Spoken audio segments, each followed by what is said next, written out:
Special update পাওয়ার জন্য subscribe করে bell আইকনে ক্লিক করতে ভুলো না। ঈশান শাহরুখকে বলে, তুই এসব ঝামেলার মধ্যে পড়িস না, তুই কালই এখান থেকে চলে যা। এই বলে বাইরে আসলে কুমকুমের মা ও শাশুড়ি দাঁড়িয়ে থাকলে ঈশান বলে, আপনারা এখানে? কুমকুম ঠিক আছে তো? কুমকুমের মা বলে, ও ঠিক আছে।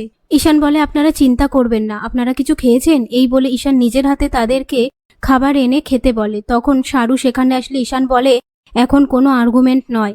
শাহরু বলে, আমি যা করেছি তোর প্রতি কনসার্ন থেকে করেছি। আমি জানি আপনারা ভেতরে চিৎকার চেঁচামেচি শুনে চিন্তায় পড়ে গেছেন। আর ঈশানকে বলে, আমি বাড়িতে ফোন করিনি, যা হবে একসাথে আমরা লড়ব। ওদিকে রবিদের বাড়িতে শাওলি, গুঞ্জা ও উর্মি আসলে রবি তাদেরকে কফি খেতে বলে তারা একে অপরের সঙ্গে কথা বলে।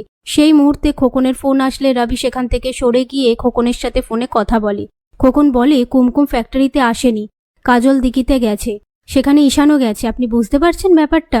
রবি বলে, যে করেই হোক চর্মশ্রী শু হাউস আমার চাই, আমাকে সমস্ত খবরাখবর কিন্তু দিতে হবে। এই নিয়ে তারা কথা বলার সময় শাওলি পিছন দিক থেকে এসে রবিকে ডেকে উঠলে রবি ভয় পেয়ে যায়। শাওলি বলে, আমি সব জেনে গেছি। রবি ভয় পেয়ে গেলে শাওলি বলে, আমি তোমাদের বাড়িতে এলাম আর তুমি আমার সাথে টাইম কাটাচ্ছ না। রবি বলে, আমি আমার ফোনটা রেখে দিলাম, ঠিক আছে?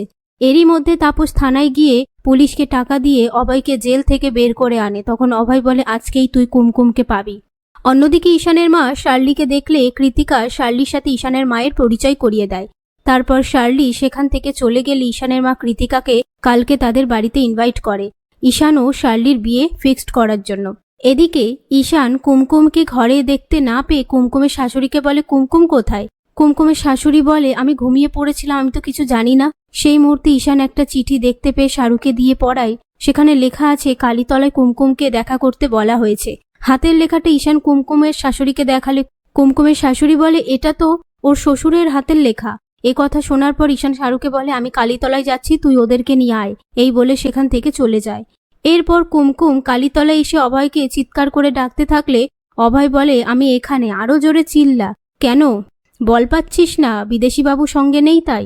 তোকে আমি অন্য জায়গায় বেচে দেব, মনে রং ধরেছিল না তোর? এবারে আমি রক্তে রং করব। এই বলে কুমকুমকে ভারী লাঠি দিয়ে মারতে গেলে ঈশান এসে অভয়কে মেরে নিচে শুইয়ে দেয়। সেটা দেখে কুমকুম বলে, সাহেব বাবু আপনি?